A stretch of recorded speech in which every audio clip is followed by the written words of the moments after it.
Obrigado, Rui. Boa noite a todos. Boa noite a vocês da organização da Tertúlia. Para mim é um prazer estar aqui com vocês. Agradecer pelo insistente convite do Secomand. Finalmente, né, Secomand, nós estamos aqui realizando essa tertúlia com vocês, com muito prazer. Certamente, se isso ocorresse há um ano e meio atrás, eu estaria aqui falando com vocês sobre a candidatura, né, das fortificações brasileiras, mas passado esse tempo todo, muita água passou debaixo da ponte e agora nós estamos vivenciando uma outra fase na nossa vida profissional, já aposentado do IFAM, portanto, já num outro momento, e trago, a partir da reflexão desses mais de 35 anos de atuação no patrimônio, uma série de considerações que eu gostaria de compartilhar com vocês. E, como não poderia deixar de ser, eu busquei realizar essa minha análise a partir de algumas experiências ou vivenciadas, ou estudadas, analisadas, durante as minhas atividades profissionais e acadêmicas, né, que reportam situações específicas em Portugal e no Brasil. E, nesse sentido, eu vou compartilhar aqui com vocês uma apresentação para tornar mais ilustrativa essa nossa tertúlia. Então, a minha intenção é justamente discutir com vocês as estratégias, né, que eu considero, dentro do atual contexto em que nós estamos vivendo, para a capacitação local, né, em gestão, né, do patrimônio cultural. E aí eu parto, naturalmente, do marco de referência, que é o patrimônio mundial no Brasil.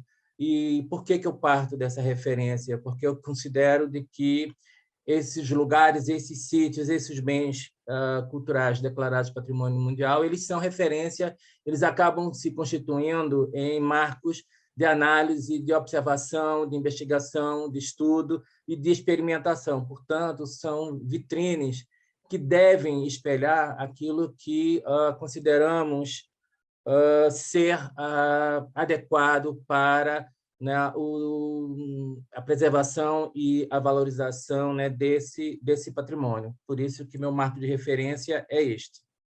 E levando em conta, naturalmente, a situação brasileira, levando em conta justamente a situação do Brasil em 22, nós temos atualmente 23 bens declarados patrimônio mundial, dos quais 15 são bens culturais, e deles 7 são cidades históricas, um conjunto arquitetônico, 3 sítios arqueológicos, dos quais 2 estão em zonas urbanas, um seria uma cidade moderna, 3 paisagens culturais e um sítio misto, que é reconhecido tanto pelos seus valores culturais quanto naturais. Então, nós temos aqui as 7 cidades históricas, né? Ouro Preto, São Luís, Olinda, Diamantina, Goiás, Salvador, São Cristóvão, um conjunto arquitetônico, o Santuário do Bom Jesus, Matozinhos, em Congonhas, 3 sítios arqueológicos, né? São as missões jesuíticas Guarani e o Cais do Valongo, que estão em contextos urbanos, né? E o Parque Nacional da Serra da Capivara, que também é mais um sítio arqueológico declarado patrimônio mundial. Brasília, né, como patrimônio moderno, e eu fiz esse destaque porque assim é avaliado no âmbito das categorias de sítios no âmbito da Unesco, né? Então, considerei importante dar esse destaque. E as 3 paisagens culturais, a primeira que foi reconhecida é o Rio de Janeiro, em 2012, as paisagens cariocas, entre a montanha e o mar. Em 2016, o Conjunto Moderno da Pampulha, e o último sítio, né, do qual eu ainda tive a oportunidade, né, de estar à frente do processo, que foi o sítio Roberto Bolemax, também no Rio de Janeiro, todos paisagens culturais. E Paraty, Ilha Grande, Cultura e Biodiversidade, que foi declarado em 2019 como o primeiro sítio misto no Brasil. É importante a gente destacar, né, que os benefícios que se podem levar em conta, pelo menos segundo o que a Unesco traz, né, e evidencia, e que nós consideramos bastante evidente, oportuno, é o aumento da projeção internacional, visibilidade desses sítios, o reconhecimento e valorização desse patrimônio, que traz pelo seu reconhecimento, uma série de benefícios sociais, educacionais, culturais e políticos, é importante dizer, né? A qualidade dos ambientes urbanos e o valor dos imóveis preservados, eles podem ser maior nessas áreas declaradas patrimônio, né? Há uma possibilidade de atração de aportes de doadores privados para a área, maior responsabilidade do poder público com a conservação, né? Já que são os bens de maior rango, de maior nível de reconhecimento no país, portanto, isso implica na possibilidade de um maior investimento nessas localidades, né? Os investimentos em preservação e restauração, eles têm efeitos multiplicadores, repercutindo na cadeia produtiva, tanto secundária quanto terciária, aí eu estou falando de comércios e serviços, né? O aumento do fluxo turístico, né, para os países que possuem um número maior de sítios reconhecidos como patrimônio mundial, eles acabam recebendo um maior número de turistas, né? A geração de emprego e renda a partir daquilo que se desenvolve em torno dessa atividade central, e o auxílio potencial na redução da pobreza das populações envolvidas, na medida em que se tem aí a possibilidade de um maior foco, de uma maior atenção por parte das autoridades, né, nesse tipo de assentamento. E eu gostaria de destacar ainda também as demandas centrais das cidades, né, patrimônio mundial no Brasil, que seria a primeira, o do financiamento, obviamente, né, os investimentos preferenciais para os sítios do patrimônio mundial, isso é uma reivindicação presente, né, do ponto de vista, em especial, dos gestores locais, né, das prefeituras municipais. A integração programática, a possibilidade de fazer justamente esse esforço de articulação entre diversas políticas públicas, né, naquilo que corresponder, no caso, patrimônio, turismo e a sua transversalidade, né, a articulação estratégica entre agentes governamentais, né, e aí o que a gente tem como desafio no Brasil, que seria a da existência efetiva, né, de um sistema nacional de patrimônio cultural, que nós ainda, lamentavelmente, não possuímos, a concertação entre o setor público, privado e a cidadania, né, com os indicativos que são apresentados durante os processos de candidatura e cada vez mais presentes, né, nas avaliações dos órgãos consultivos da Unesco, né, que são os comitês gestores, os planos de gestão, a capacitação para a gestão compartilhada, uma realidade nossa, tendo em vista que a competência em matéria de patrimônio cultural no Brasil é uma competência concorrente, portanto, os três níveis de poder atuam indistintamente e sobre o mesmo bem, e aí eu estou falando dos entes federativos, né? E, nesse sentido, né, para além da gente pensar das necessidades técnicas, da formação de especialistas, né, a atenção que nós precisamos dar cada vez mais aos generalistas, à formação de gestores de patrimônio. E a sexta demanda central seria a da difusão estratégica desse patrimônio, e, portanto, né, as iniciativas que estão em andamento, vou falar mais adiante, sobre centros de interpretação e a promoção nacional e internacional desses bens. E agora eu entro no segundo tópico da minha fala, que seria a partir, né, das experiências de gestão e começando pela governança. Isso eu dou esse destaque porque, ao longo desses 35 anos de atuação, eu poderia dizer, sem sombra de dúvidas, que pelo menos a metade dos problemas que nós temos em relação à preservação do nosso patrimônio são problemas associados à gestão. E, portanto, esse é um ponto nevrálgico, central, que a gente precisa atentar. E aí eu começaria falando de uma experiência de Portugal, que foi, no caso, a implantação dos gabinetes técnicos locais, os GTLs, que em 1988 possibilitou a implantação, em fortalecimento às instâncias municipais, né, de um gabinete para apoiar tecnicamente, administrativamente, juridicamente, as ações relacionadas à preservação do patrimônio, mas dentro de uma lógica vinculada ao desenvolvimento urbano, aos aspectos da ocupação do território e tudo que vem em decorrência dessa relação entre patrimônio e desenvolvimento urbano. E aqui eu coloquei só em caráter ilustrativo 2 casos, né? O caso do Porto e Guimarães, que tem sítios, né, suas áreas centrais declaradas patrimônio mundial, com atividades que foram empreendidas a partir desse investimento que é produzido a partir do governo central português, e, nesse caso, aí, com uma ação importante, à época, do IPPC, que era o Instituto Português, né, do Patrimônio Cultural, hoje é a DGPC, da Direção-Geral do Patrimônio Cultural, no investimento durante 2 anos, né, desse gabinete para o desenvolvimento de várias ações, de várias iniciativas, e aqui apenas alguns exemplos, como o caso de Guimarães, que elabora um plano prévio para atuação, né, a partir das determinações do plano diretor municipal ou o próprio trabalho de gestão urbana da área de atuação relacionada justamente com o sítio protegido, né, o sítio realmente de maior interesse para a cidade. E aí, quando a gente vem para o Brasil, a gente pode dar destaque ao caso de Olinda, né, uma iniciativa que ocorre em 1979, com a criação do Sistema Municipal de Preservação.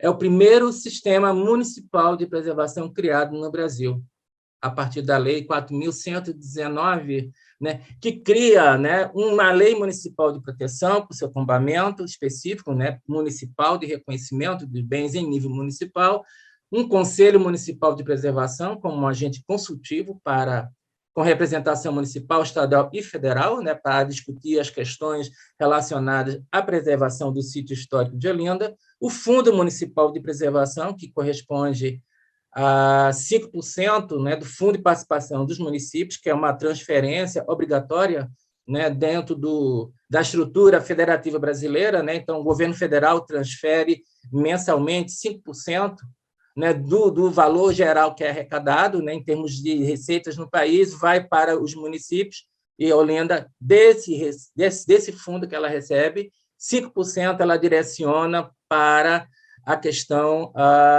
da preservação do patrimônio, né, na cidade.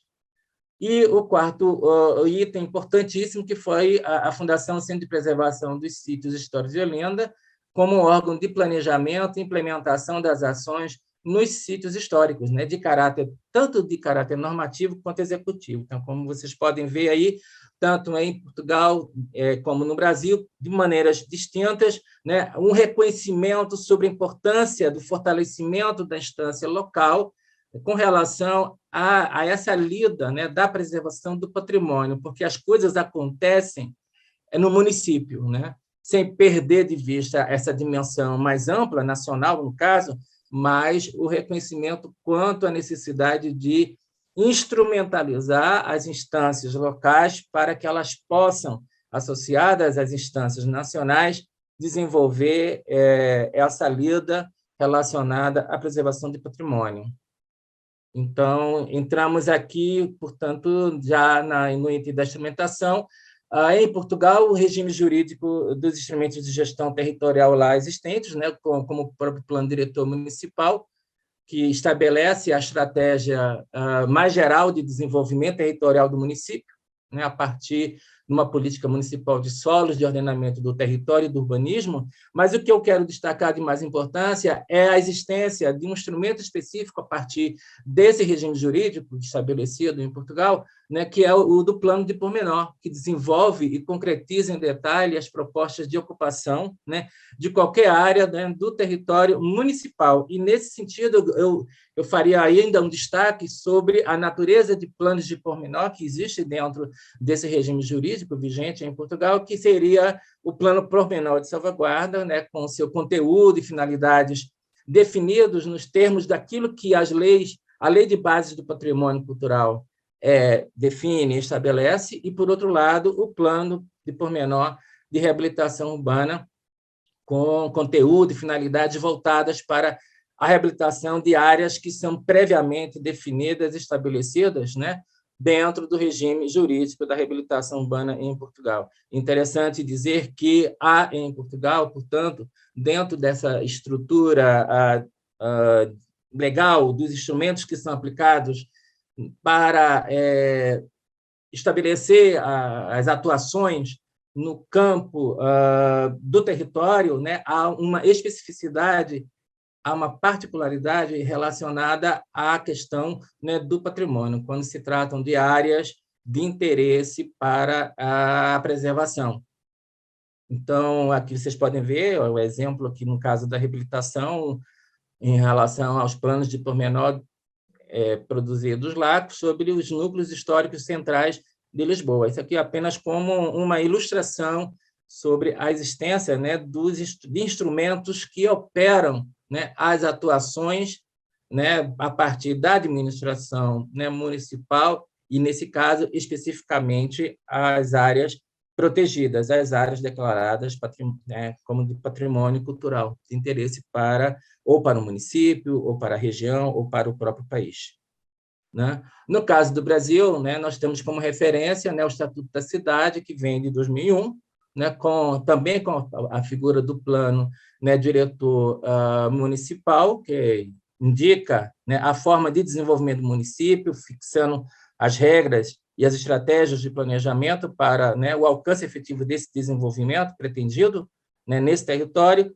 Né? E nós tivemos uma iniciativa, né, eu tive a satisfação de coordenar esse processo dentro do IPHAN, em 2004, quando foi estabelecido o Plano de Preservação de Sítio Histórico Urbano, o PPSH, mediante portaria do IPHAN, mas que, lamentavelmente, foi revogado mais recentemente, né, a partir do estabelecimento da Política de Patrimônio Cultural Material, né, para o IPHAN, mediante a portaria 375 de 2018. E o plano de preservação, na época, ele se estabeleceu como uma ferramenta que se entendeu necessária para regulamentar especificamente essa realidade, né, no sentido de buscar uma aplicação comum pelos diversos gestores públicos, né, responsáveis pela questão do patrimônio, pela preservação urbana, né, desse patrimônio em cada esfera de governo. Então, aqui já havia, portanto, um esforço, né, enorme de uma busca de convergência, no sentido do estabelecimento de uma gestão compartilhada. Então, como um instrumento, né, de detalhe, né, que se voltava para regulamentar o dever de preservar essas áreas, ele buscava tornar operativa a gestão das políticas de proteção aqui no Brasil. Tá? E ele tinha 3 dimensões: uma dimensão normativa, né, para aplicação comum pelas distintas administrações, tanto federal, quanto estadual, quanto municipal, e a instalação de um processo de monitoramento e avaliação das ações, e também uma ação de fomento, né, com base a partir de uma programação, estabelecer ações corretivas, né, de efeito imediatos também, e ações preventivas de longo alcance, com uma visão de futuro, para promover, portanto, a preservação como algo que deveria ser entendido não mais como uma atuação de exceção, né, nem de excepcionalidade, mas como uma ação corrente nessas localidades. E chegamos a experimentar o desenvolvimento desses planos, com o caso aqui, quando, à frente da coordenação nacional do programa URBS, iniciamos o desenvolvimento, né, do plano de preservação para a cidade de Mariana, em Minas Gerais, né, que foi a primeira capital de Minas, patrimônio nacional, e, portanto, com esse sentido de justamente identificar quais seriam, né, as necessidades específicas para, né, o próprio sítio, buscando, portanto, estabelecer aí um regulamento de ordenação urbanística de preservação da localidade, né, um programa de atuação, né, e uma sistemática do que poderia corresponder uma avaliação, né, desse próprio instrumento ao longo do tempo. É uma pena, mas, de qualquer forma, vale o destaque de que houve toda a movimentação, o desenvolvimento, né, mas que, no presente, não há esse instrumento em curso para aplicação, né, no país. E eu queria chegar no terceiro ponto, que seria falar para vocês do soft power, porque, né, e aí trago aqui um exemplo muito interessante para vocês, todos vão saber, vão reconhecer essa imagem da revista, né, The Economist, que acontece em 2 períodos, em 2 momentos, né, distintos, né, uma em 2009 e a outra em 2013, né, a primeira quando demonstra, né, o momento eufórico que o país estava vivendo, né? Quando quando destaca, né? Essa visão, né? Do Brasil decolando, né? Do Brasil realmente alcançando aí um momento muito importante dentro da sua trajetória, e depois, anos passados, né? Algo como uma preocupação, né? No sentido de colocar em xeque se, de fato, estávamos colocando tudo a perder, né? Importante dizer que cada vez mais os países vêm utilizando, né, esse conceito do soft power como poder de influência, né, já que no campo das políticas internacionais, né, todo país tem seu valor relacionado a algumas moedas de poder, né? Elas criam um tipo de hierarquia de importância, que é a imagem do país no cenário mundial, né? E quanto mais positiva a imagem, ela tem reflexo benéfico na qualidade de vida de sua população, seja renda, IDH, etc. Isso porque uma boa imagem atrai direta e indiretamente diversas ações favoráveis, com consequências na economia do país. E existem dois tipos, né? Aí, no caso, que seria o hard power, que é aquela moeda de influência no mundo, né? Que se dá pelo exercício do poder econômico e bélico, expressos pelo uso da força, da coerção e do mercado, e o soft power, que é o poder da influência sutil, do convencimento, do way of life, né, do imaginário dos demais povos sobre o nosso povo, o país, expressando-se como o poder de uma propaganda, de marketing, né? E eu diria que é onde justamente a cultura, né, do país se vê reconhecida, favorecida, olhada, observada, né? Muitas das vezes até, eu diria, desejada, né? Então, muitos países conseguem trabalhar muito bem esse soft power, né? Utilizando esse recurso, né? Esse potencial existente, né? Através de estratégias de comunicação, de difusão, né? E, no caso, o turismo se coloca, né? E aí Portugal apresenta realmente um exemplo que eu diria inequívoco, né? Desses últimos anos que vem empreendendo e desenvolvendo, que é justamente entender o seu potencial, né? enquanto sociedade, enquanto cultura, e colocar isso, né? À disposição do mundo. Né? Então, a estratégia Turismo 2027 que Portugal apresenta é de buscar liderar o turismo no futuro, né? E destaca, e por isso que eu trouxe esse aspecto aqui do soft power, destaca em seu primeiro eixo estratégico a valorização do território a partir do entendimento sobre a importância do mar, do patrimônio natural, do patrimônio histórico e cultural. Né? E do seu eixo estratégico 5, de projetar Portugal, né? No sentido de aumentar a notoriedade do país nos mercados internacionais e estimulando, né, o turismo interno, com um foco nas pessoas, nos residentes, nos turistas e nos profissionais que atuam no campo do turismo, que é preciso estar preparado para poder, né, se apresentar bem. Né? É como você convidar alguém para a sua casa, mas você precisa se organizar, você precisa estar com sua casa arrumada para bem receber. Né? Então, eu achei muito importante essa forma como isso vem sendo desenvolvido lá em Portugal, né? Aí, vocês que estão em Portugal, que coloca, né, como lema central que acreditar em Portugal, né, e nos portugueses é liderar o turismo, né, do futuro. Então, vocês trouxeram esse entendimento de que é preciso acreditar, né, em vocês, né, no país, e essa crença como via para buscar essa liderança. É o 15º destino mais competitivo no mundo, né? E traz aí os recursos turísticos, como o patrimônio cultural e natural, então, centros históricos, os monumentos, parques naturais, que estão mais qualificados em função dos trabalhos que já vêm sendo empreendidos, né, no país, né, considerados como os ativos mais importantes, né, existentes em Portugal e considerados, portanto, como ativos, né, diferenciadores. Então, eu achei realmente isso muito, muito importante, né? E ver na prática, do ponto de vista das iniciativas que vêm sendo empreendidas, né? Como é o caso do programa Revive, que é um programa desenvolvido por 3 esferas governamentais do governo central português, envolvendo aí economia, áreas de economia, área do turismo e área da cultura, patrimônio, né?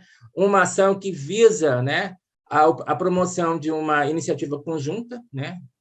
O Ministério da Economia, Cultura e Finanças, com a colaboração das autarquias locais e a Coordenação de Turismo de Portugal, que é a empresa, né, de turismo, né, do governo central português, a realização, né, de concursos públicos abertos internacionais com vistas à recuperação, né, de vários imóveis de reconhecido interesse através de um modelo de concessão por 50 anos. O que me chama a atenção na experiência que eles vêm empreendendo é o fato de que destacam justamente aqueles equipamentos que são de difícil definição enquanto processos de reutilização e mesmo, né, de conservação, no sentido de garantir e dar sustentabilidade, né, aos investimentos que possam ser direcionados, muitas vezes, para equipamentos de difícil intervenção, de custosa intervenção, e, portanto, uma estratégia que me parece que começa a dar muitos resultados interessantes, apesar de que tivemos a oportunidade, a partir de missão de prospecção que realizamos à época, de identificar, né, passos que não foram interessantes e que, naturalmente, para nós, deveríamos, portanto, no Brasil, evitar. O que eu vejo aí de interessante é a possibilidade, né, essa disseminação em todo o território português. Portanto, aí vocês podem ver por esse mapa aí a diversidade de projetos que foram sendo desenvolvidos, no sentido de montagem de um portfólio, né, de projetos, aonde, e isso me parece estratégico, né, partindo primeiro de uma definição técnica, envolvendo as áreas, né, técnicas de patrimônio com a de turismo, para identificar as possibilidades, o que é possível realmente fazer, quais as regras de jogo que devem ser realmente enfatizadas, destacadas, e a partir do momento que aquele imóvel ele entra naquele portfólio, porque já há aí um acerto prévio pelas instâncias técnicas de que aquelas intervenções ali elas são adequadas e são passíveis de serem empreendidas. E isso me pareceu algo muito interessante, porque isso significa uma mudança na regra do jogo, né? No sentido da relação de como se estabelece, né, na prática, né, o desenvolvimento de projetos que, através da atração de investimentos privados, podem ser direcionados para esse tipo de imóvel, né? Então, isso é algo realmente muito louvável. E a gente pode aí identificar, né, a partir, como eu comentei, com essa articulação de equipes técnicas da Direção-Geral de Tesouro e Finanças, da Direção-Geral do Patrimônio Cultural, da Direção-Geral de Recursos da Defesa Nacional, do Instituto História da Arte, municípios, as câmaras municipais, onde esses imóveis estão localizados, a Agência Portuguesa do Ambiente e Turismo de Portugal, você conseguir, de fato, chegar a um bom termo. Obviamente, é um processo que tem um nível de complexidade, mas que a gente percebe que, superadas essas dificuldades, né, iniciais, as possibilidades, portanto, de acerto, né, e de efetividade são bem maiores.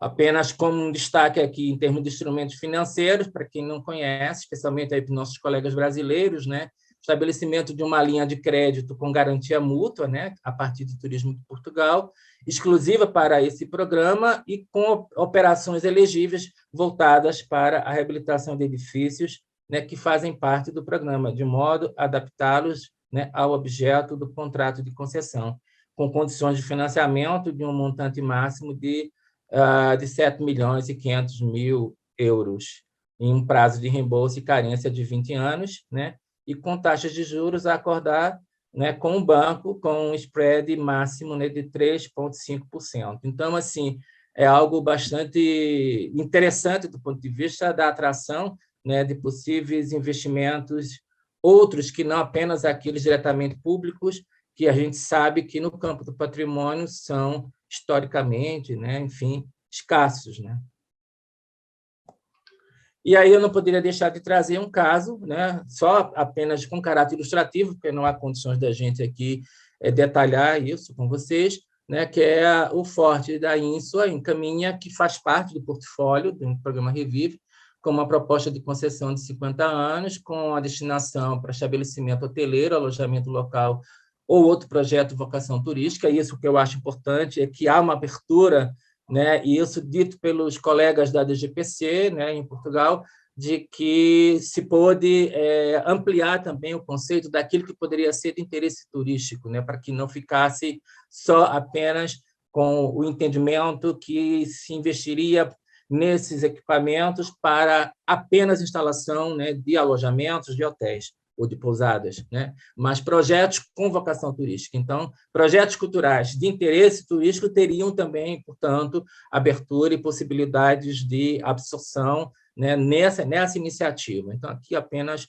como um caso ilustrativo do que seria o portfólio, né, colocado para concurso, né, concurso público aberto internacional. No caso brasileiro, né, essa questão do turismo ela ganha uma dimensão muito mais recente, né, apesar de termos, nos anos 70, o PCH, que foi o Programa de Cidades Históricas, que se voltava para investimento público direto em monumentos, na recuperação, né, de igrejas, de palácios, enfim, mas não tinha aí uma conexão de busca naquele momento, né, de outras formas, né, de atuação e de investimento.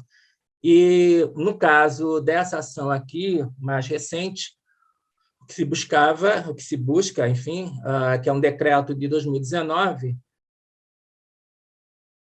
seria de regulamentar o que está disposto, né, na Lei Nacional de Turismo, da Política Nacional de Turismo, com vistas a desenvolver, ordenar e promover os segmentos turísticos relacionados ao patrimônio mundial, cultural e natural no Brasil. Então, aí a intenção era apoiar a preservação e a promoção do patrimônio, valorizar e fomentar o turismo de forma sustentável nas localidades onde esse patrimônio se encontra, propiciar a competitividade do setor turístico com produtos e serviços associados ao patrimônio e estruturar destinos patrimoniais de primeira ordem, né? Então, é importante dar o destaque ao que foi a campanha que nós tivemos a oportunidade de capitanear, a partir do FAM, juntamente com o próprio Ministério do Turismo, na ocasião, que foi de 2019, do ano do Patrimônio e Turismo, onde definimos 10 metas, né, com várias iniciativas que sendo empreendidas, inclusive gerar uma discussão, um debate internacional sobre o potencial turístico do patrimônio cultural no país, né? E aí quais seriam os desafios, as estratégias, né, a serem pensadas, né? A estruturação dos centros de interpretação turística nos sítios do patrimônio, né, mundial, né, patrimônio cultural mundial, e que implicou justamente numa missão de prospecção a Portugal, vou falar isso mais adiante, né? Lançamento da Revista do Patrimônio, para quem conhece, é uma revista tradicional no Brasil, a revista de primeiríssima ordem, que trata dos temas ligados a essa política pública e que tratou dos números especificamente dessa relação entre patrimônio e turismo, e que eu tive a oportunidade de ser o organizador, né? Não vou entrar em maiores detalhes diante do avançado do nosso horário, mas aqui apenas, né, com essa intenção de fazer, de trazer à tona a importância desses lugares e da necessidade da construção de um diálogo inteligente entre os gestores patrimoniais e os gestores turísticos, e que chegou a resultar na apresentação ainda incipiente de uma proposta de um Programa Nacional de Turismo Cultural, né, que visava justamente a promoção dessa atividade no Brasil de maneira qualificada, né, trazendo à tona a importância desse patrimônio, mas buscando justamente promover um processo de certificação de destinos patrimoniais, aonde você teria aí a possibilidade de compatibilizar, né, as preocupações ligadas à preservação de patrimônio com aquelas voltadas para o interesse e da dinamização da atividade turística nessas localidades, o que implicava, né, o estabelecimento de uma declaração de sítio histórico turístico, né, e aí como sendo justamente a convergência, né, daquela localidade aonde o potencial turístico é de maior monta em função da presença de atrativos culturais e que, portanto, precisam ser trabalhados e tratados com bastante atenção, com bastante cuidado. E isso justamente é a partir do que seria esse processo de certificação com o estabelecimento, né, de 8 variáveis para certificação, que seriam indicadores, né, onde você teria desde o reconhecimento oficial daquele um patrimônio de interesse até as condições, né, da preservação desse patrimônio material, da salvaguarda do patrimônio imaterial existente, da infraestrutura de acolhida existente na localidade, do sistema de informação qualificada implantada, de um programa de promoção, difusão e marketing, né, implementado, de uma infraestrutura de gestão permanente adequada ao sítio, buscando justamente essa correlação entre esses diversos aspectos ligados tanto à gestão patrimonial, à gestão turística e, por se tratar de sítios urbanos, à gestão urbana, né, e uma base logística de qualidade, né, em completo e adequado funcionamento. Vocês devem saber muito bem que há localidades que você se desloca para visitá-las e você tem dificuldades, né? Tanto em relação à alimentação, em relação ao alojamento, enfim. Então, muitas localidades, e aí, nesse caso especificamente no Brasil, elas ainda não estão devidamente preparadas para o desenvolvimento adequado dessa atividade. Por isso, dessa preocupação aqui, né, destacada sobre aquilo que poderia, ou que deveria ser levado em conta para um adequado funcionamento dessa atividade. E aí, só para vocês terem uma ideia, né, desse potencial que nós temos no Brasil, né, o caso das cidades históricas, são 85 conjuntos urbanos declarados como patrimônio nacional, aqui estão incluídos, naturalmente, aqueles que são patrimônio mundial, né, e como não poderia deixar também de mencionar a importância, né, do conjunto, né, de fortificações brasileiras, especialmente aquelas que estão, no momento, né, presentes, indicadas no âmbito da candidatura, né, a patrimônio mundial. No caso ainda de Portugal, os centros interpretativos, que tivemos a oportunidade, com a missão que realizamos de prospecção, levando gestores locais brasileiros desses sítios patrimônio mundial, né, com o objetivo de conhecer, né, esse equipamento, né, ou seja, entender a sua finalidade, né, de favorecer a valorização desse patrimônio, né, permitindo, né, a essas comunidades de acolhimento e também aos turistas a possibilidade de experimentar e compreender o patrimônio e a cultura, né, dessas diferentes comunidades. E aqui, apenas como exemplo, o caso do Porto, né, o Centro Interpretativo da Igreja dos Clérigos, que é um centro interpretativo muito interessante, né? Você visita a própria igreja e suas instalações, e há um processo realmente assim é como você realmente se ver dentro, entender aquilo, valorizar o que tem. É bastante interessante, realmente, como se organiza, como se apresenta, né, esse monumento para a visita que se processa nessa localidade. Outro caso, já de uma outra dimensão, já não é um monumento, mas, nesse caso, é uma região, que é o Centro de Interpretação do Românico, que está em Lousada, né, no Vale do Sousa, que envolve 58 elementos patrimoniais em um território que abrange 12 municípios, portanto, você tem aí um roteiro de visitação, né, nessa região, para conhecer aquilo que há de mais interessante, e o aspecto didático, como vocês podem ver aqui, né, glossário, quando eles colocam alguns elementos de interesse, e de maneira muito objetiva, muito prática, muito simples, informa, né, ao visitante de que se trata, até para as pessoas entenderem, nesse caso, o que é o românico, né? Que estilo arquitetônico é esse, a que período corresponde, enfim, algo realmente que traz, portanto, não só uma fruição de natureza estética, mas a possibilidade realmente de apropriação de informação, portanto, um processo de educação patrimonial que se estabelece a partir da própria atividade turística nessas localidades, né? Então, você vem aí a região, né, o roteiro que você pode estabelecer ao visitar esses 58 elementos patrimoniais, né? E, no caso aqui do Brasil, né, o que está em curso, né, em função do que significou essa experiência portuguesa, a possibilidade de desenvolver esse tipo de iniciativa no Brasil, levando em conta as diversas tipologias, né, patrimoniais aqui existentes. Então, a gente tem ainda assim eu diria, como um caso que não chega a se comportar efetivamente como um centro de interpretação, mas que acolhe uma série de preceitos, né, sobre aquilo que um centro de interpretação, de fato, advoga, que é o Museu de Congonhas, né, que se estabelece a partir de 2015 aqui no Brasil, uma iniciativa que foi promovida em função do então programa Monumenta, um programa com investimento mediante empréstimo internacional, com o BID, no âmbito do Ministério, na época da Cultura, né, sendo aplicado e desenvolvido a partir do IFAM, mas que se desenvolve essa ação específica em estreita parceria com a Unesco, né, o escritório da Unesco no Brasil, e a Prefeitura Municipal, né, de Congonhas. Ou seja, trazer aquilo que o próprio Santuário do Bom Jesus de Matosinhos, em Congonhas, possui, né, a partir de uma localidade, nesse caso, o próprio Museu de Congonhas, né, como um espaço que reforça, né, os valores patrimoniais, históricos, culturais existentes naquela localidade. Então, vocês podem ver aí algumas imagens desse equipamento.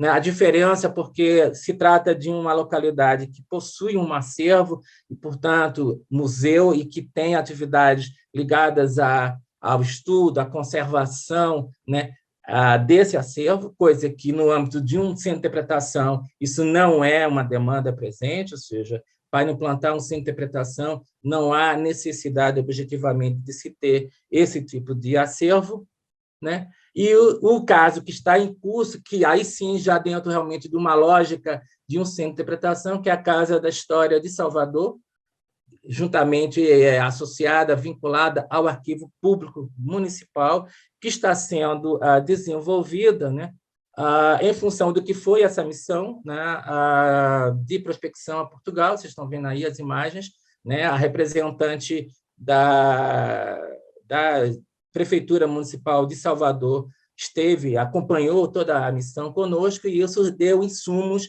para que eles pudessem avançar, portanto, né, na implantação, vocês estão vendo aqui, do equipamento que está, né, sendo trabalhado agora, restaurado, enfim, para a instalação, né, desse, que eles estão chamando de Casa da História, né, de Salvador, e isso em função de recursos proporcionados a partir também de empréstimo internacional do Prodetur, em Salvador, especificamente, para o desenvolvimento de uma série de ações, né, na cidade de Salvador, entre elas essa em particular.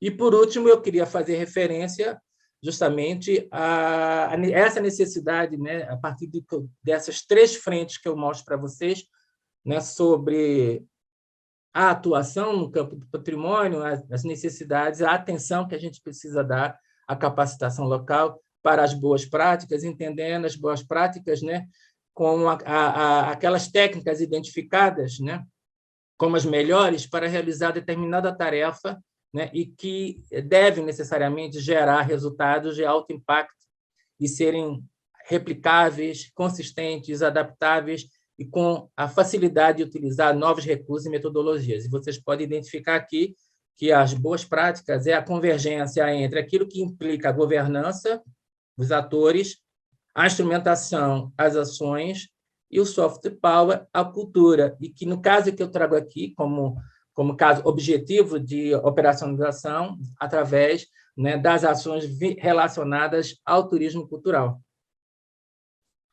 E aí, quando a gente faz uma análise, quando a gente olha, né, isso foi algo que a gente promoveu em 2019, ainda no âmbito do IFAM, era o estado da arte, né, de como se encontrava, né, a atuação nas cidades do patrimônio mundial do Brasil, né, em relação a esses três grandes variáveis, né, a governança, a instrumentação, né, e o soft power. Ou seja, algumas localidades que já têm esse soft power elevado, né, mas que não tem uma governança empreendida, estabelecida como tal. E a instrumentação está muito ainda pautada em projetos pontuais. Ou, então, você tem localidades com soft power reduzido, como é o caso de São Cristóvão, que já tem uma governança pré-definida, estabelecida, um comitê gestor, né, e que está em processo de conclusão, né, de uma instrumentação maior, de um plano de gestão. Então, isso como dando aí um panorama, né, sobre a realidade de cada uma dessas localidades. E, nesse sentido, compreender, considerar que é preciso investir, portanto, naquilo que seria no campo, né, da instrumentação, um investimento estratégico em termos de ação na capacitação local. E aí, justamente, no sentido de buscar promover boas práticas, contemplando essa instrumentação, tanto a governança e esse soft power como variáveis indispensáveis, né?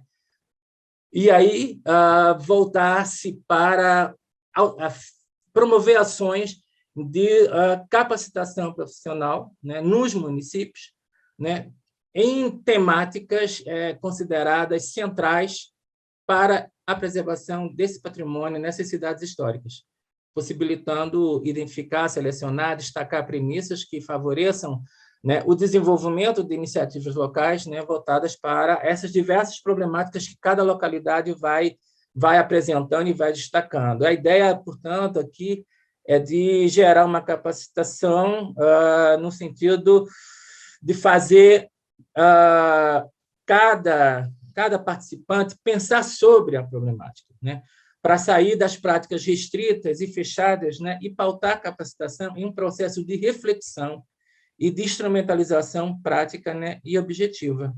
Então, em função disso, nesse momento novo que nós estamos agora, já no âmbito, né, de uma atuação mais comum, não mais dentro do setor público, mas já no mercado, no setor privado, mas contribuir com o desenvolvimento de produtos formativos, né? Então, em curso, o desenvolvimento desses 7 primeiros produtos aqui, para justamente favorecer, né, esse fortalecimento, né, local. Então, produto que vai desde a questão da recuperação habitacional em cidades históricas, aos centros de interpretação do patrimônio, à implantação de sistemas municipais de preservação, ao reconhecimento de bens culturais como patrimônio mundial, a planos de gestão de sítios históricos urbanos, a sinalização turística de sítios históricos e a planos de dinamização, né, de excelência turística de cidades históricas. E, para fechar aqui com vocês, né, a gente tem aí, em termos das modalidades, tanto virtual, levando em conta tudo que a pandemia nos possibilitou, intensificou, que é essa iniciativa de estabelecer essas conexões através desse sistema online, né, que é uma iniciativa de participação aberta, né, mas também a presencial, né, que aí envolve e depende muito, né, da responsabilidade, do interesse das instituições, né, e organizações promotoras, especialmente nesse caso eu vejo muito aí, né, as prefeituras, né, e mesmo, eu diria, também outras instâncias que poderão, né, vir a se interessar, né, como organizações não governamentais e mesmo universidades, né, e sempre com a montagem, a apresentação, né, em termos de produto formativo, de um kit formativo digital, né, contendo materiais visuais ilustrativos, né, e texto base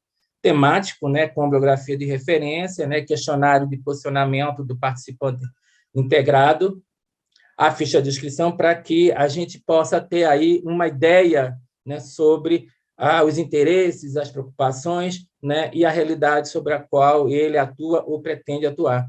E aqui apenas como cases, para finalizar a minha fala, né, os primeiros cases que a gente já está empreendendo, desenvolvendo. O primeiro, que é esse aqui, o da recuperação habitacional em cidades históricas, né, premissas para implantação de sistema, e sempre partindo, né, de algum caso concreto, alguma realidade objetiva, que é nessa situação aqui em particular, né, o que foi o projeto piloto de Olinda, né, aqui algumas chamadas do que significou, né, a realização dessa primeira atividade, do tipo, que tal acessar a produtos para capacitação municipal em gestão do patrimônio, né, cultural, no sentido de instigar, né, o interesse no tema, ou, por exemplo, né, o que Bolonha, na Itália, e Olinda, no Brasil, tiveram em comum quando atuaram na recuperação, né, do patrimônio de natureza, né, residencial, né? E o segundo, que é o que está agora em curso, que a gente está finalizando a sua preparação, que seria, né, sobre centros de interpretação,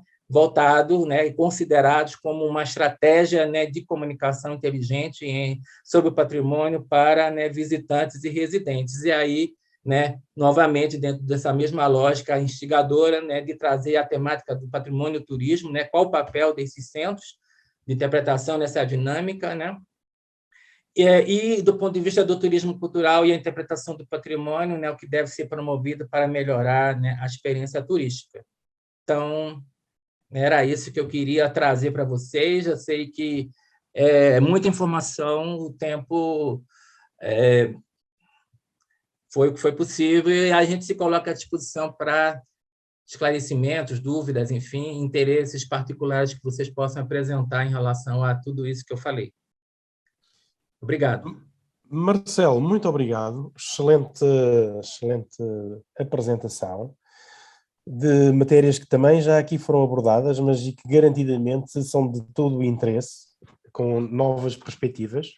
Temos connosco 3 ou 4 pessoas que acredito que vão e que podem dar alguns contributos também para esta matéria. Temos connosco, por exemplo, o Pedro Avilés, que é presidente do World Monument Fund de Portugal, do ponto de vista da iniciativa privada. Temos connosco também o António Baeta, arquiteto, do Turismo de Portugal e do Projeto Revive, do próprio Projeto Revive, que se calhar conhece. Temos também connosco o Rui Carita, que, entre muitas coisas, é um especialista na recuperação de património, inclusive é assessor cultural de património nos Emirados Árabes Unidos. Ponho então à disposição de todos os presentes para colocarem questões ou fazerem as suas intervenções. Temos 2 inscritos, temos o próprio Rui Carita e o Arlindo Salgueiro, e agradecia que quem quisesse fosse inscrevendo para colocar alguma questão assim, ao nosso amigo Marcelo Brito. E colocava desde já a palavra ao Rui Carita. Ok, boas noites a todos. Os parabéns, um grande abraço. Os parabéns, um grande abraço ao Marcelo.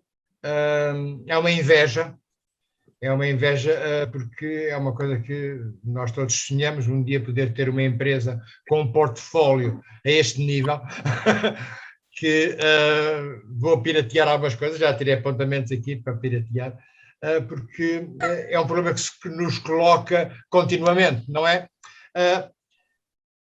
Eu dava, por exemplo, uma informação engraçada. Fui um dos autores do projeto dos clérigos. O Museu dos Clérigos é da minha autoria, e tivemos a sorte de encontrar um gestor, um religioso, agora Bispo Auxiliar de Lisboa, de facto com uma concepção de património e de gestão perfeitamente notável, não é? Era um homem que dava aulas na Católica, era presidente dos clérigos, era presidente da Misericórdia, era vigário-geral da Diocese do Porto, enfim, era uma máquina magnífica, uma máquina espantosa. Depois, os problemas que se coloca agora a outros níveis, e vocês no Brasil também têm, como já discutimos várias vezes. Por exemplo, na próxima semana eu estou em Cabo Verde com um livro sobre a cidade velha, a cidade-mãe, digamos, de Cabo Verde, que desenvolvemos ao longo de 10 anos. E o problema é o ataque que nós vamos ter, indubitavelmente, da comunicação social, a perguntar o que é que a gente leva para pagar lá, o que é que a gente vai pagar lá, e de facto estamos todos à procura disso, não é? Saber como é que é. E o problema, por exemplo, que dá quando trabalhamos com outras culturas. O problema do Oman, por exemplo.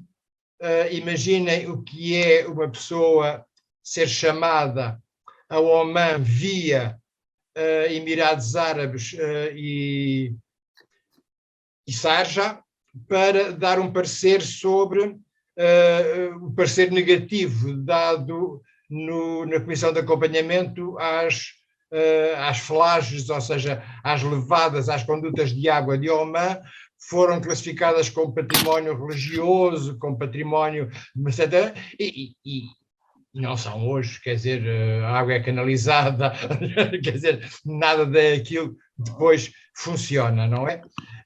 E com a indicação de dizer quanto é que custa dar um parecer positivo. Quer dizer, como é que a gente se vende? Quer dizer, a gente depois aos 76 anos, quer dizer, como é que dizemos aos senhores que, olha, não há dinheiro que pague isso, quer dizer, não, eu não posso dizer que é mentira, ainda por cima a gente conhece alguns dos elementos que deram os parceiros e por aí fora. Logo, tudo isto assenta essencialmente no bom senso, no capacitar a opinião política, usando, claro, que a opinião pública e outras no género, para o aspecto que foi focado na última parte, que é o mais importante de todos, que é pensar sobre, levar as pessoas a saber o que é que querem, tornar o património delas também. Um dos problemas dos sistemas governamentais todos e políticos é assenhorearem-se do património, não é? Que é o problema dos IFAs, é o problema disso tudo, etc, etc. E depois as pessoas ficam sem coisa nenhuma, não é? São eles é que mandam, são eles é que põem, são eles é que decidem o que é, e as pessoas afastam-se. E depois não existe. E atenção, as alterações de mentalidade hoje, as alterações de maneira de estar hoje são dramáticas. Por exemplo, a minha geração colecionou, angariou, juntou. Atrás de mim, por exemplo, está uma coleção enorme de arte negra africana, que hoje não tem qualquer função. Vai morrer comigo. Porque nem os novos países de expressão portuguesa africana percebem o que é isto, já não conheceram, já não viram, já não estudaram, etc, etc. Nem as minhas gerações futuras, meus filhos e netos, querem. Não querem, quer dizer, não querem lixo em casa, como eles dizem, porque ganha pó, os miúdos depois podem ganhar doenças, é perigosíssimo, estas coisas, depois têm que ser conservadas, têm que levar desinfetantes. E uma pessoa, em dado momento, quer dizer, pergunta o que é que vai fazer da vida, não há problemas nenhums, vai continuar assim, e quando eu morrer que fechei a porta e a luz, não é? Não há problemas nenhums.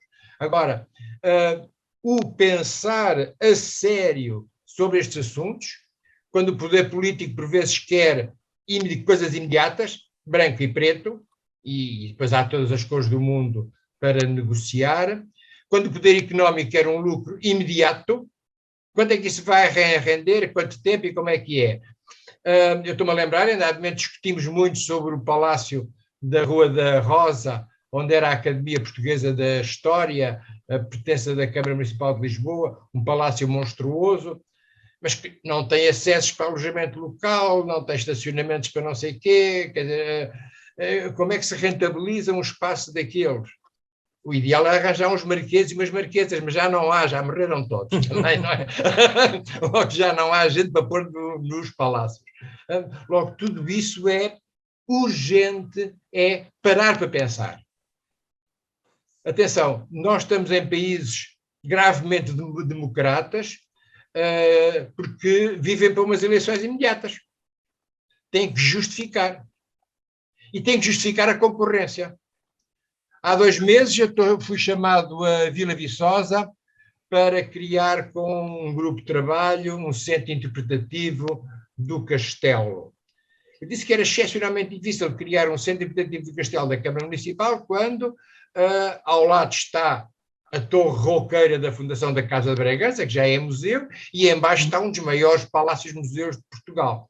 Quer dizer, como é que a Câmara Municipal se vai meter naquele momento todo? Mas a gente quer. Mas querem como? Parcerias entre as várias instituições, parcerias, essa gente e tal, pensam que mandam aqui, nós tivemos o voto do povo, eles não têm o voto do povo e tal.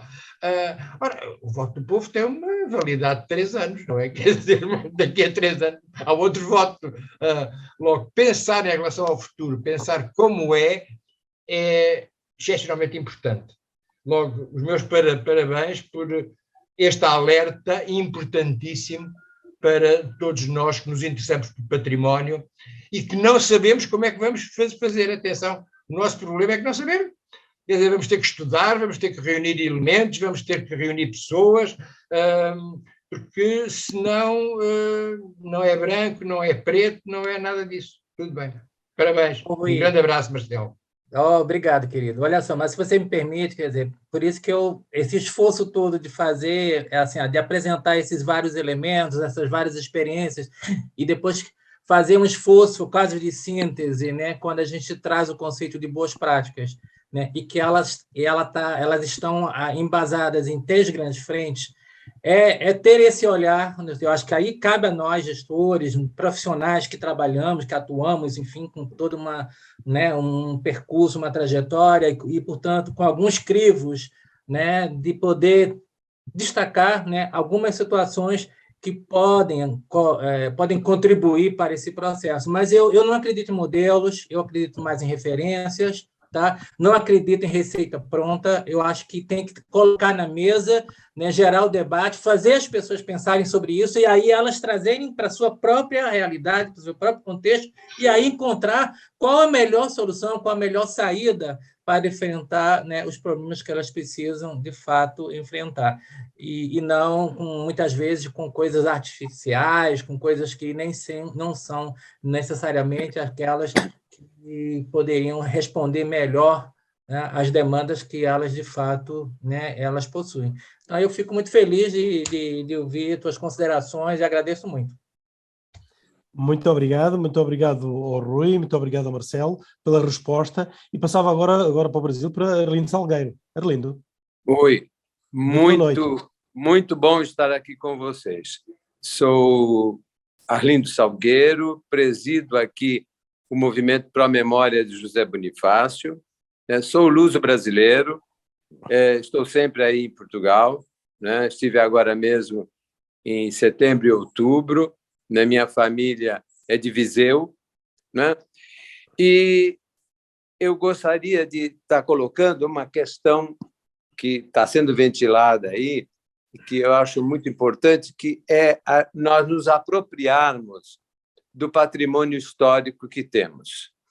Veja, nós aqui, a nossa cidade é uma cidade muito antiga, a cidade de Santos, né, que tem um patrimônio invejável em termos de história, e que nós nos deparamos agora, porque o Panteão dos Andradas, onde fica, por vontade testamentária, José Bonifácio, ele fica no Conjunto do Carmo, que é um conjunto semelhante ao Pelourinho, na Bahia, que foi restaurado, e o nosso Conjunto do Carmo, por exemplo, está se deteriorando. Então, veja, vários patrimônios da nossa cidade começaram a ser restaurados recentemente, porque nós aqui no Brasil não temos aí, como na Europa, um vínculo com o passado, com a história, né? Estamos começando a ter recentemente. Então, muita coisa foi destruída, né? E agora estamos tentando restaurar. Por exemplo, foi o caso do nosso outeiro de Santa Catarina, né? A Casa do Trem Bélico, que a prefeitura realmente restaurou, né? Mas temos aqui a necessidade, como um todo, a cidade é uma cidade, é um museu céu aberto, né? Tem um patrimônio riquíssimo, mas que a nossa cidade não se apropriou de que é uma cidade histórica, como Mariana, Ouro Preto, enfim. Nós somos uma cidade histórica, por exemplo, temos a primeira construção civil no nosso município, do Brasil, que é o Engenho dos Erasmos, né, que é uma construção que foi restaurada, né, que hoje a Universidade de São Paulo é que mantém. Temos o maior porto da América Latina, o primeiro porto realmente efetivo do Brasil, né? Enfim, e nós precisamos nos apropriar de que somos uma cidade histórica, que é o que está agora a realizar a nossa prefeitura, a nossa Câmara, no sentido de que a gente possa, por exemplo, fazer, e a gente está recorrendo à Universidade Federal, no sentido de se fazer o inventário do patrimônio histórico da nossa cidade, que nunca foi feito, né? Então, com isso, peço a ajuda aí de vocês, aqui mesmo, o pessoal do Brasil, que se tenham algum poder junto ao IPHAN, né, que a gente possa ter essa ajuda, porque nós não temos ainda aqui na cidade quadros técnicos de excelência para desenvolver esse trabalho, né? Então, eu acho que a gente precisa salvar esse patrimônio. Então, é quase que um pedido de socorro a vocês, aproveitando essa oportunidade, né? Veja, a gente está inserido no apoio do Coronel Secomandi nos fortes, né, da nossa região, que são fortes fantásticos, que a gente está querendo realmente que esteja inserido na Unesco, né? Mas estou aproveitando a oportunidade para pedir a ajuda de vocês, no sentido de a gente poder salvar esse patrimônio fantástico, né, do século XVII, né, e que está se deteriorando. O Conjunto do Carmo é uma área imensa, né, tem uma área interna de quase 3.000 metros quadrados no abandono, né, e que poderia estar se revitalizando até através de ações, restaurantes, auditórios, enfim, por vida lá, né? E isso fica ao lado do Panteão dos Andrados, que a gente está restaurando o Panteão, né? Que também desejamos que esse Panteão, que hoje é municipal, que seja um patrimônio histórico estadual e nacional. A gente está pleiteando isso junto às autoridades, tendo em vista que no Panteão está hoje, oficialmente, pelo Estado brasileiro, o patrono da independência, José Bonifácio, né? Veja, nosso movimento existe há 30 anos e tem tido sempre ações no sentido de criar legislação, seja foi a Semana do Patriarca, depois a lei estadual, lei federal. Hoje, ele é o herói nacional, né? Por lei, né? E tornou-se agora, em 2018, o patrono da independência, porque não era oficialmente. Então, agora, em função disso, é que a gente está pleiteando que o Panteão seja um patrimônio nacional, né? Uhum. Enfim, eu abro aí a questão, quem puder nos ajudar, né, se inserir nesta luta, né, de preservação, eu agradeceria. É isso, gente. Muito obrigado por ouvirem as minhas palavras. Muito obrigado, Arlindo. Não sei se o Marcelo quer dizer qualquer coisa ou passamos já ao próximo. Não é Eu propriamente só queria comentar Claro. apenas a importância, sabe, Arlindo, que eu vejo da gente realmente fazer um esforço, cada um dentro da sua labuta, dentro das suas possibilidades, né, de fazer um esforço de fortalecer as instâncias locais, né, e por isso dessa estratégia da capacitação local, porque a gente sabe que as coisas acontecem no local, como você mesmo aí está trazendo uma série de iniciativas e que eu só posso louvar, eu fico muito feliz, espero poder, muito em breve, né? Estou esperando que o Secomandi me convide a conhecer Santos, aí, quem sabe, eu vou ter a oportunidade de ver todas essas situações aí tão positivas que se apresenta, né? Mas eu queria, até porque eu comecei a minha atuação no município, no local,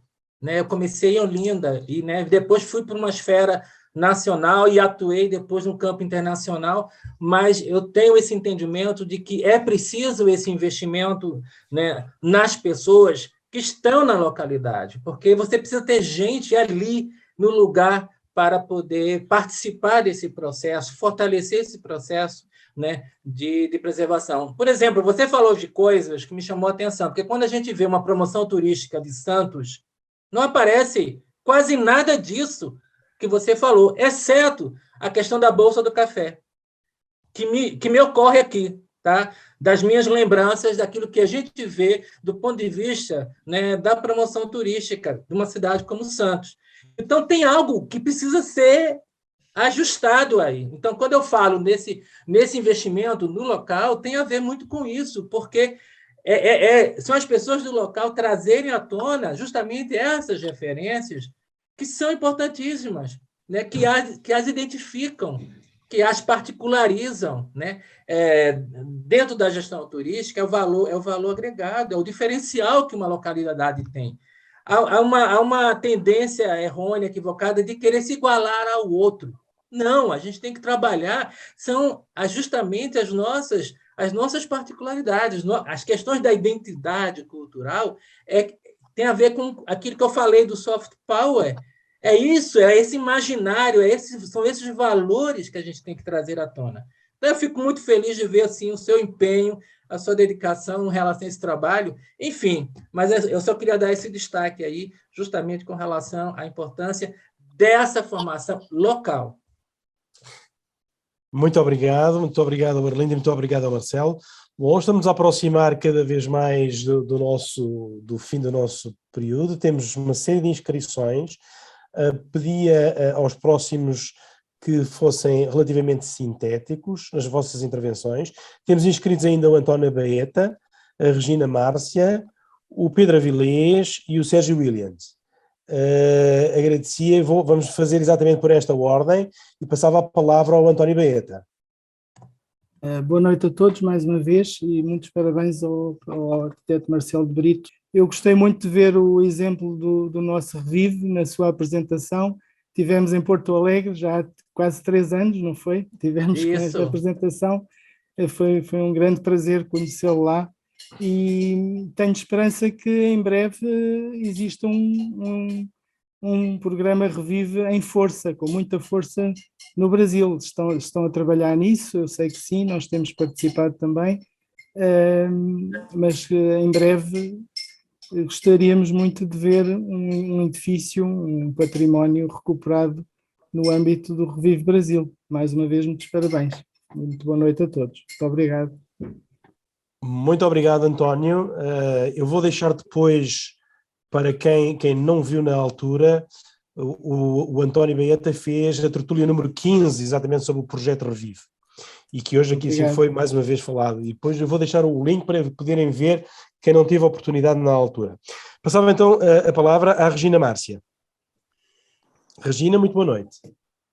Boa noite a todos. Eu queria, Marcelo, cumprimentá-lo. Brilhante a sua apresentação, excelente, e vem ao encontro de tanta coisa que eu venho discutindo há uma vida, porque eu sou antropóloga, fui professora da USP, depois da PUC Campinas, já me aposentei, mas não paro de lutar pelo patrimônio cultural de Campinas, onde eu atuo. Né? Fui conselheira do Estado, do Condefat, sou uma das fundadoras do Condepac de Campinas, lá em 1987, e nós estamos sempre aqui lutando. Hoje, agora, inclusive, participo de uma frente parlamentar que está pensando a requalificação do Centro Histórico de Campinas. Né? E eu vou, inclusive, sugerir ao vereador, que é um arquiteto urbanista como você, que o convide para falar qualquer dia, né, na nossa frente parlamentar, porque será importantíssimo a sua experiência, o seu trabalho, e porque tem sido uma luta, aliás, fazendo um gancho com a colocação anterior do Arlindo e de Santos. Uma das coisas que eu venho notando, até como membro de vários conselhos, fui inclusive do conselho do ICOM Brasil, do International Committee of Museum, né?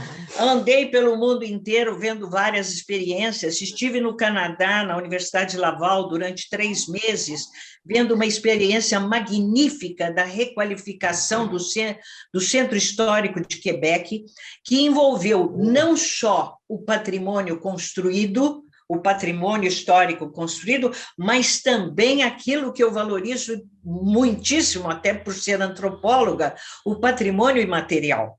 Então, a experiência de Quebec envolveu o patrimônio construído e o patrimônio imaterial. É uma experiência fantástica desenvolvida por um arquiteto e etnógrafo, Cyril Simard, que foi o meu orientador na Universidade de Laval. quando lá estive. E verifiquei, fui visitar todos os espaços. Acho que esta questão de unir, eu venho insistindo, mas há uma resistência por parte dos governos, a cada 4 anos muda a gestão do município, você tem que começar do zero, falando para todo mundo coisas que você já gostaria que estivessem caminhando, né? E até acho que precisa haver um escritório que faça projetos de Estado para os municípios e não projetos de gestão de um governo só, né? Porque as coisas estão sempre sendo atropeladas, não acontecem. É um problema seríssimo que eu não vou relatar agora. Eu só gostaria de dizer que, no sentido de conscientizar a população para o que seja patrimônio cultural, porque até como professora universitária a vida toda, eu sempre dizia, não adianta nós fazermos doutorado, pós-doutorado, isso, aquilo, se o povo não tem acesso à informação. Então, nós precisamos sensibilizar a população para o que é patrimônio cultural, o que é o patrimônio material, o que é o patrimônio imaterial e como este patrimônio está atrelado, inclusive, à questão do desenvolvimento. Né? Aí você entra também pelo turismo cultural, né? Com esta beleza que Portugal está fazendo, que eu conheço bem, porque sou casada com um português, do Porto, meu marido é do Porto, estou sempre em Portugal e conheço bem tudo que se fez lá, porque já fui muitas vezes. Eu gostaria só de dizer que, no sentido de sensibilizar a população, eu lancei em 2019 também esta cartilha, Memória e Patrimônio. Tudo bem. Uma cartilha de educação patrimonial.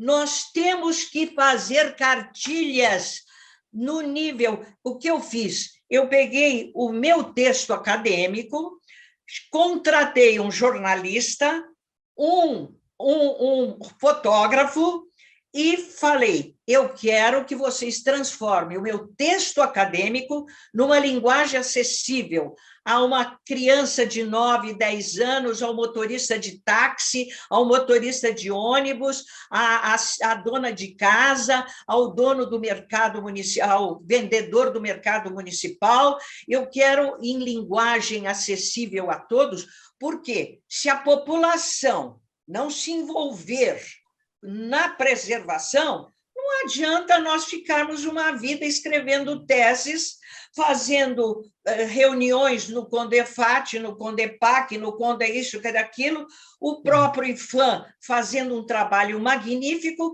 e não chegando à população. Então, esta é a minha intervenção.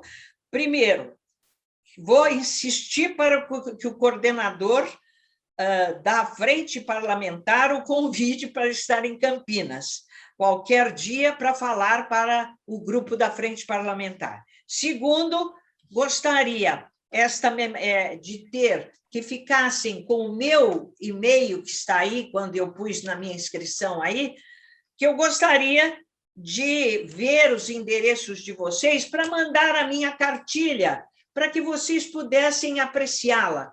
E eu fiz para mostrar o que é patrimônio material, o que é memória de um povo, o que é patrimônio de um povo e qual deve ser a nossa atitude diante disto, né?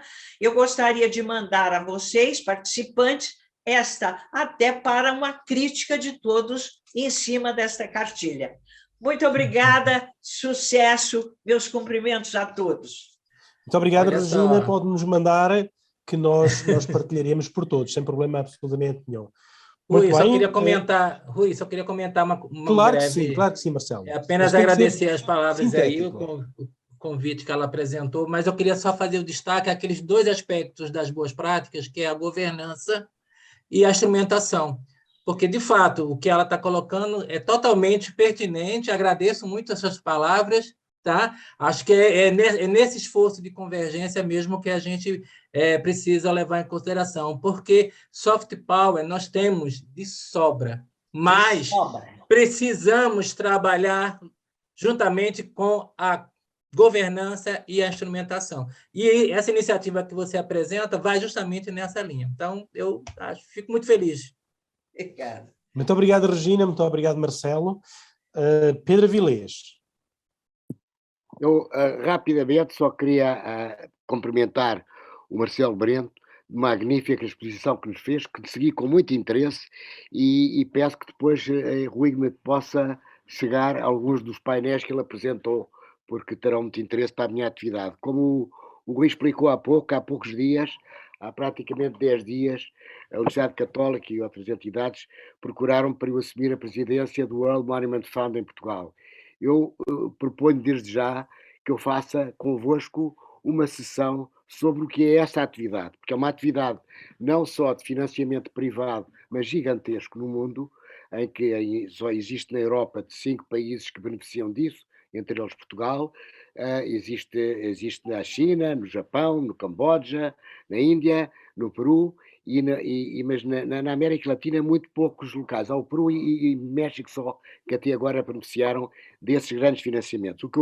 O interesse destas operações é não só o financiamento que é sempre feito em conjunto com as entidades estaduais de cada local, portanto, isso é tudo o resultado de conversas com as entidades públicas responsáveis do património nacional, mas o que te interessa é que também esta organização traz a capacidade técnica de trabalhar determinados patrimónios nacionais. E é essa capacidade técnica que por vezes não existe muito facilmente. É curioso, por exemplo, que no caso da China e do Japão, é curioso, no caso, o Japão a capacidade técnica tem, precisa mais de ideias de financiamento. No caso da China, os chineses dizem não precisam de financiamento nenhum, precisam justamente da ajuda técnica para tratar pedras e monumentos e papel e enfim, coisas que têm hoje em dia necessidades técnicas muito exclusivas para poderem ser preservados e garantidos. Eu não vou falar muito disto, como disse, vou falar nisso noutra altura, farei aqui uma sessão convosco sobre o World Monument Fund, mas o que eu queria acrescentar só aqui é que entre aquilo que se falou aqui, há uma coisa muito importante em relação às fortalezas militares que hoje em dia são muitas vezes entregues a entidades municipais, mas há que ter sempre muita atenção à capacidade de essas entidades depois municipais manterem esses edifícios militares em boa qualidade, porque muitas vezes o que acontece é que enquanto aquilo estava nas mãos do exército, havia mão de obra e dinheiro para ir mantendo esse património, e por vezes quando passa depois para entidades normalmente municipais, a certa altura deixa de haver os meios técnicos, humanos e financeiros para manter esse património. Só queria dizer que no caso português, por exemplo, a Fortaleza de Almeida foi um sucesso. Quem vier a Portugal vale a pena visitar, porque não só foi recuperada a Fortaleza, como todo o conjunto habitacional dentro do perímetro da Fortaleza. Mas já no caso da Fortaleza de Elvas, nós temos aí uma coisa gigantesca. Não só a Fortaleza de Elvas foi melhorada, e hoje em dia o município tem feito imenso daquilo que é a fortaleza da cidade de Elvas, mas os fortes que estão ao redor de Elvas, é difícil dar-lhes uma razão de ser, e através disso arranjar-lhes os meios financeiros para se manterem. A grande fortaleza do Forte da Graça, que é o maior forte hoje em dia na Europa reconstruído, foi reconstruído graças a um financiamento de dezenas de milhões de euros que a União Europeia contribuiu. Mas hoje em dia estão aflitos a tentar arranjar uma justificação, um motivo, o que fazer com aquela enorme fortaleza toda refeita. Isto é um aspecto muito importante para se discutir. Eu só acrescentava uma outra coisa, que os centros interpretativos de batalhas militares, que é outra ideia que se foi desenvolvida na Europa e em Portugal foi desenvolvido com muito sucesso, e realmente esses conseguiram, numa união entre as instituições militares, entre as instituições municipais e apoios europeus, conseguiram criar centros educativos que têm boa vida, funcionam e são excelentes e atraem pessoas para visitar. Já o caso, só temos um caso que foi um exemplo privado, que é Alves Barrota, que eu recomendo a todos os meus amigos brasileiros que venham a Portugal de visitar, porque é realmente um centro educativo muito bem conseguido. Por fim, só mencionava o seguinte: houve também, como se recordarão, a iniciativa já antiga, ainda no tempo que a gente diz em Portugal, do tempo da outra senhora, de entregar palácios e fortalezas para paradores, para transformá-los para como sobreviver, criarem hotéis nesses locais. Isto foi um sucesso de tal maneira que, coisa curiosa, há cerca de 20 e poucos anos, o Estado resolveu privatizar todos esses paradores. Não é assim em Espanha. Em Espanha continua todos os paradores que aliás, seguiram o exemplo português. Quem deu esta ideia e quem começaram foram em Portugal esses paradores, mas em Portugal hoje em dia é uma instituição privada que comprou os 40 paradores e que hoje em dia funcionam com sobrevivência económica e muito bem, muitos deles, muito bem.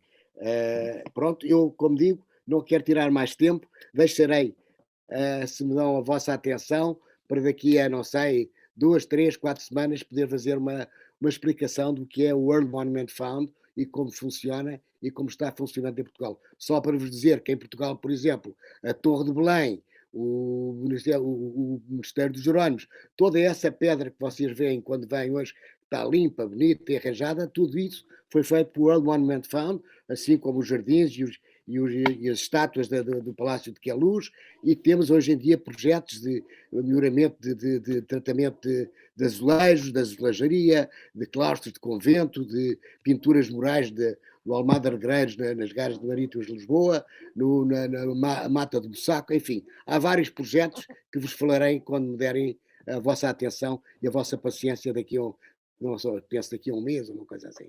Muito obrigado, Pedro. Parabéns, Marcelo, e parabéns a todos os que contribuíram com as vossas opiniões e ideias. Muito obrigado. Maravilha. Muito obrigado, Pedro. Excelente. Vamos alinhar uma apresentação sobre o World Monument Fund, garantidamente antes do verão, até para partilhar esse conhecimento com todos os nossos amigos brasileiros. Antes de passar para finalizar ao Marcelo, estamos mesmo já ultrapassando quase todas as marcas e os tempos. Temos só mais um inscrito e eu não queria deixá-lo ficar com a mão no ar, sem poder falar. Sérgio, peço só que seja muito curto. Sérgio. Olha, primeiramente agradeço aí a poder participar. Eu estou 42 edições atrasados na tertúlia, Sicomani sempre me convida, mas eu acho que eu vim num dia mais do que perfeito. E eu queria parabenizar, eu estou encantado, estou literalmente encantado, Marcelo, com a apresentação. Eu aprendi muito hoje, fiquei muito pensativo, que a gente, quando vê experiências que nós ainda não aprendemos, eu comecei a pensar nas possibilidades inúmeras que nós podemos aplicar aqui na cidade de Santos, que também sou de Santos. Sou presidente do Instituto Histórico Geográfico de Santos. Queria aproveitar e dizer que assino embaixo o que o Arlindo disse, o Arlindo Salgueiro, subscrevo as palavras dele, apesar de que eu acredito que nós tenhamos, sim, muitos técnicos aqui na cidade bastante competentes para atuarem na área de restauro de patrimônio. O que falta, infelizmente, meu amigo, e você colocou no início da sua apresentação, é a questão da gestão. Se você não tem uma gestão pública, né? No caso aqui no Brasil, até para a nossa cultura, tudo está muito lastrado na condução pública, né? Das políticas públicas do patrimônio, está na área pública. Infelizmente, no âmbito dos municípios, esses cargos que têm uma competência em cima dessa matéria, infelizmente são ocupados por pessoas que não têm um vínculo com o setor, com o segmento. E não tendo não só o vínculo, acaba também não tendo comprometimento com o setor. Então, são pessoas que acabam colocando os pés pelas mãos, não têm um olhar técnico sobre as demandas que as cidades possuem, né? Nós temos aqui, por exemplo, um órgão de proteção, que é o CONDEPASA, que é um órgão municipal que, infelizmente, ele até pela constituição dele de formação, ele não funciona como deveria, né?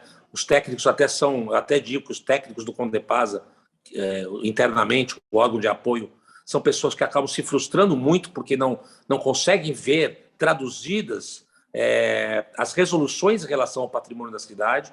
Então, é uma cidade que, sim, tem um viés histórico muito forte, mas, como disse uma pessoa, agora eu já esqueci, não se vê realmente uma faceta de vender Santos como uma cidade que tem essa parte histórica muito forte. Então, fica só a Bolsa do Café, né?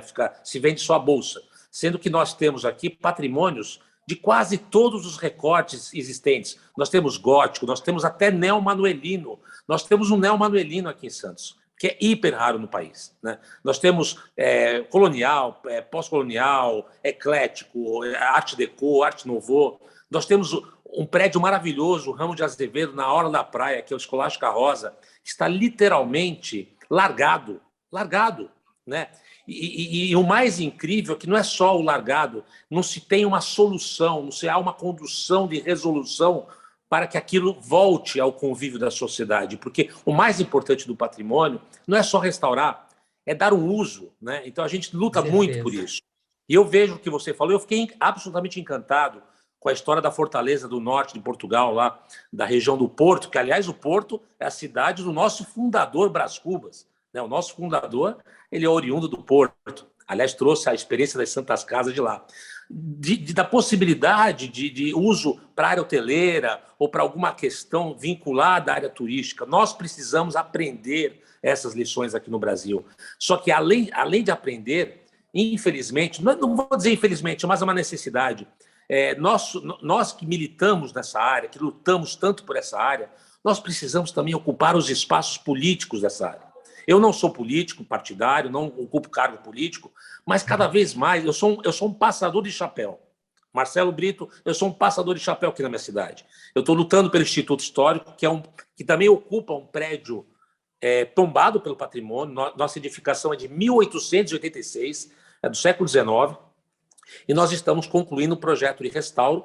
Estamos buscando recurso em Brasília, eu bato na porta de deputado, de vereador, vou atrás do governador, não estou nem aí, porque a gente precisa defender. Só que o mais difícil nessa história de buscar o recurso é você conversar com pessoas que são ineptas do ponto de vista do entendimento plural que tem a importância econômica de um patrimônio histórico.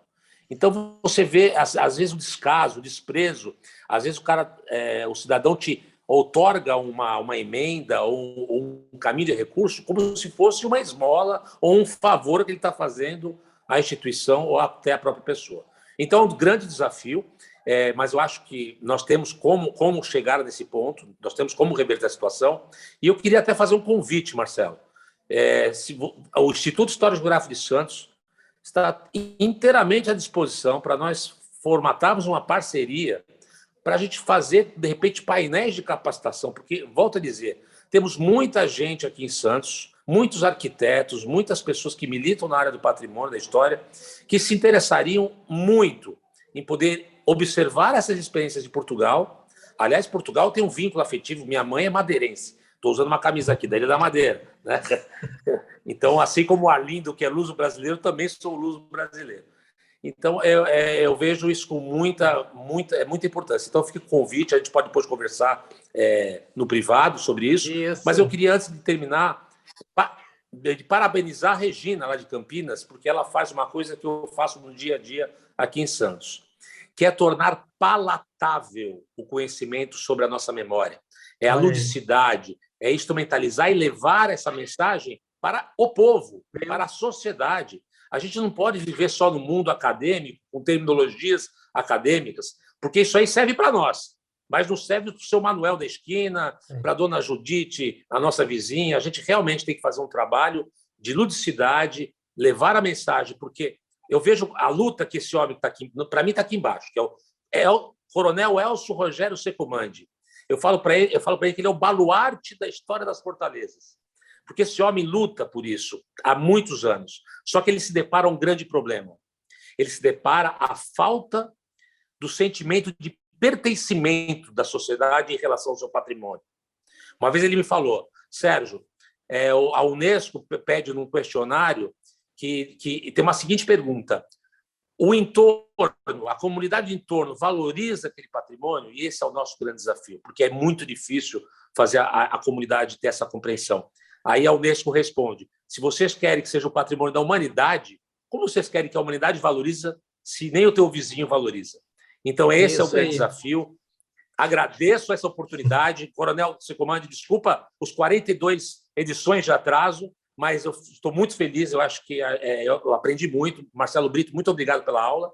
E a todos os companheiros, a luta está aí, a luta está posta e temos que ser soldados e com bastante bravura, porque a gente consegue vencer e reverter essa situação. Obrigado. Parabéns, Sérgio. Parabéns. Sérgio, parabéns. Eu fico muito feliz com suas palavras, tá? Estou aberto para a gente poder conversar sobre qualquer parceria, qualquer possibilidade, mas eu queria até deixar claro para todos, eu sou neto de português, meu avô era de Vila do Conde, né? Eu tive lá, e aí só para dar um destaque, né? Lá a Fortaleza de São João, ela foi objeto de uma ação de reabilitação, mas lamentavelmente lá foi feito de uma maneira que não gerou aquilo que se esperaria que aquela intervenção pudesse gerar, porque as pessoas acabaram se incomodando com aquela intervenção, elas não se apropriaram daquele ambiente, ficou um equipamento privado, as pessoas não usufruem daquele monumento muito bonito, né, ali na região do Vila do Conde, enfim.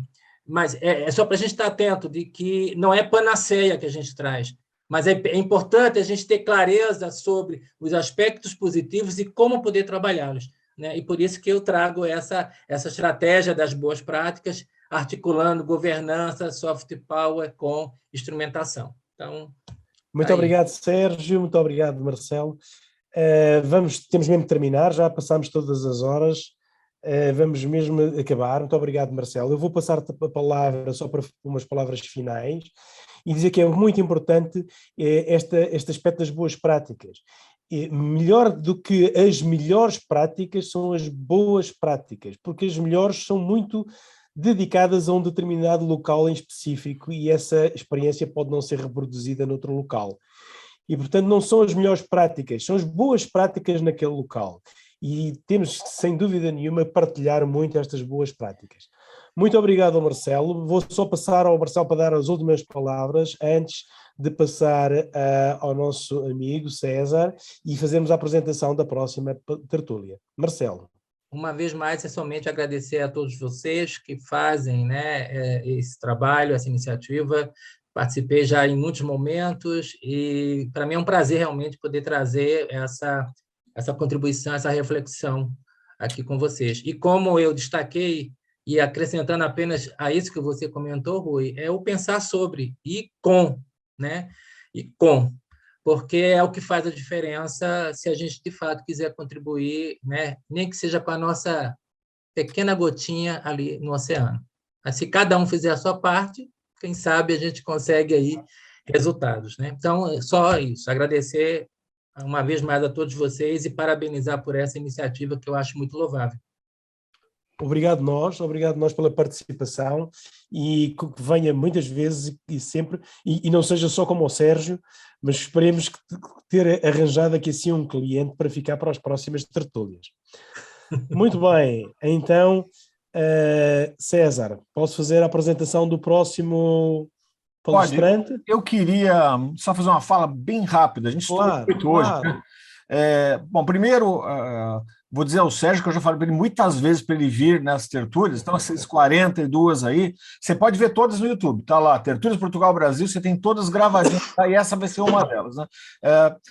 Quem falou a história do receptivo, lá que a gente não tem, foi o próprio Salgueiro, que ele falou agora há pouco, que ele dizia que você consegue encontrar venda de turismo local para ver a Bolsa do Café se muito. Né? Em São Paulo, você encontra até mais empresas que fazem o turismo de Santos do que a local. Isso é muito triste. E eu acho que você acertou na mosca quando você fala que a incapacidade do gestor público em perceber o potencial que ele tem na mão, né? Ou porque ele não é daqui, ou se não interessa pela posição que está, ou porque é inepto mesmo, como você falou, né? E aí cabe a nós, ou pessoas que nem o Secomande, você, Sérgio, e outros que estão aqui frequentando as tertúlias, fazer esse trabalho de formiguinha, né? Até que alguém acorde, né? E perceba que a cidade tem tudo para ter o turismo como uma das fontes principais de receita. Isso fica ao lado, né? Parece que só a praia, a bolsa, é muito pouco para a história que a cidade tem. Bom, é isso. Queria falar mais, mas eu mesmo estou me poupando por causa do tempo aqui. Então, agradeço a todos aqui. Vou passar para o... Marcelo, muito obrigado, viu? Vou passar de novo para o Rui apresentar o nosso próximo convidado e a gente se vê daqui a 15 dias. Por mim, já um bom domingo a todos. Rui, contigo. Muito obrigado. E então vou apresentar a próxima tertúlia. Daqui a 15 dias vamos ter o já nosso conhecido Rui Carita, que nos acompanha desde a primeira edição das tertúlias Portugal-Brasil e dá-me ideia que praticamente em todas elas esteve presente, a não ser quando esteve a fazer mergulho no Oman, e que sempre com intervenções muito interessantes e importantes. E então o Rui Carita o que é que nos vai trazer? Vai-nos trazer sobre o título As Bocas de Fogo e as Fortificações Militares, a Evolução e os Mitos. E vai exatamente falar os problemas relacionados com a arquitetura militar. Estejam atentos, toda a gente já conhece bem o Rui Carita, vamos difundir o convite daqui a mais ou menos uma semana e estejam connosco. Quando não puderem assistir, não se esqueçam, façam-se membros do canal YouTube e vão ver também os vídeos ao YouTube. Muito obrigado a todos pela vossa presença. Por mim, termino e passo a palavra ao César. Não, acabamos aqui. Então, bom domingo a todos e um prazer ter os presentes aqui, viu? Um abraço a todos. Um abraço a todos. Só que o Rui tem que falar em português boa noite a todos. de Muito Portugal. Sim.